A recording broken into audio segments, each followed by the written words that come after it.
আসসালামু আলাইকুম, hello everyone, কী অবস্থা সবার, কেমন আছেন সবাই? আশা করি সবাই ভালোই আছেন অ্যান্ড আমিও ভালোই আছি। ভিডিওটা মূলত কয়েক মাস আগের, যখন শীতকাল ছিল তখনকার ভিডিও।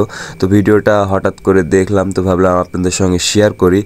তো মৌমাছি মূলত শীতকালে চলে আসে আমাদের বাসাতে, অনেকগুলো মৌমাছি আসে। আর এই জায়গাতে যেখানে আমি ল্যাপথন বড়ি ঘুষতেছি, এটা মূলত একদম আমাদের ঘরের সামনের দিকেই বলতে পারেন, আমাদের রুমের সামনেই।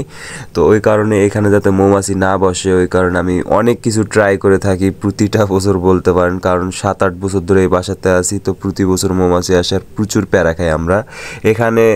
একটু যদি রুমের মধ্যে লাইট জ্বালাই তো দেখা গেছে মৌমাছি রুমে চলে যায়। আবার আম্মু এখানে গ্যাসের চুলাতে রান্না করে, একটু যদি ধুমা টুমা ওঠে আম্মুকে ডাইরেক্ট যায় কামড় মেরে দেয়। ওই কারণে দেখা গেছে আমরা বিভিন্ন কিছু অ্যাপ্লাই করে থাকি। তো ল্যাপটন বড়ি শুনছিলাম নাকি ঘুষলে নাকি ওখানে মৌমাছি বসে না, কিন্তু এটা অতটাও কার্যকর না।